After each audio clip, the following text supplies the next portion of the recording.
Drox here again. Here's another tutorial here on how to, clean up your tracks, clean up your waveforms.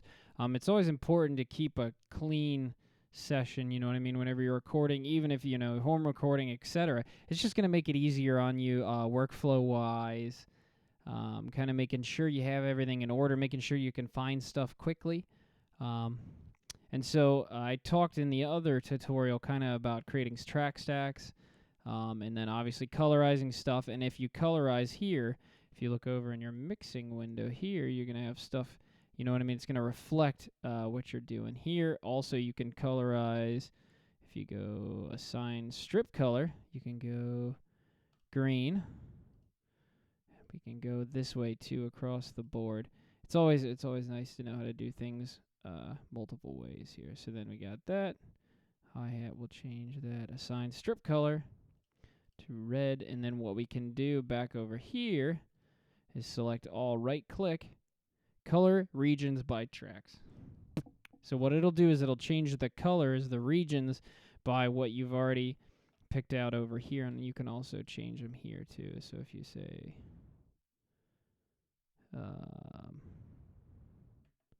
assign track color, then you can change it here again.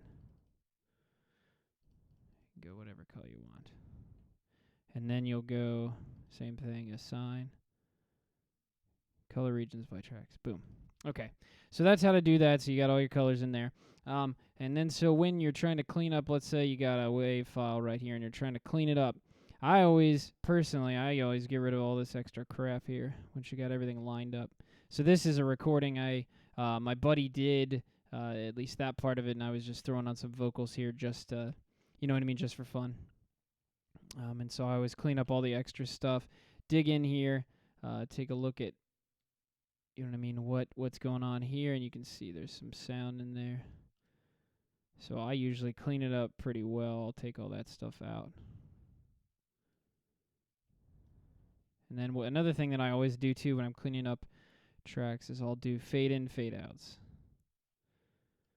This is a huge thing that I think is very important. So you want to fade in.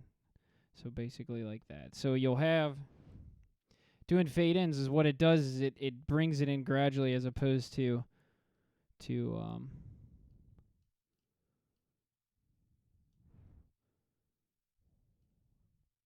it brings it in gradually as opposed to, you know what I mean, having such a quick start here. So if we try this.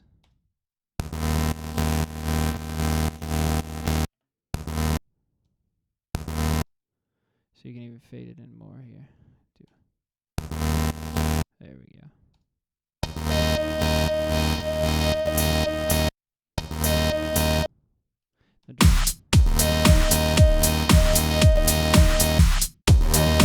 So yeah, that's what I normally do is clean it up, in the front and the back, wherever you have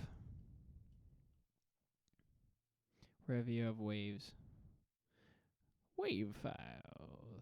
And so yeah, that's what I'll do is I'll go through and clean all this stuff up, and then I'll put my fades in like here. Why does this sound like this here? See how it cuts off really quick? So what I'll do is I'll throw a fade in there at the end. So it sounds more natural is really what it does, is it sounds more natural. And I might make this fade like this here. So I might make it longer.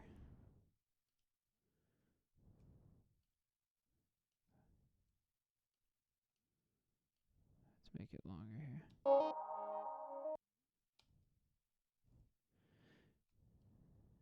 Bring this, there we go.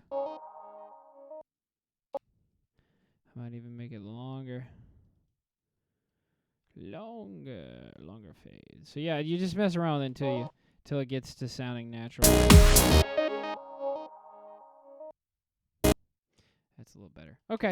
So yeah, that's I just wanted to give you guys a quick, some of the stuff that I do to clean up waveforms too. And if you're trying to chop stuff up, I have another one about making drum beats and stuff like that, how to chop those up.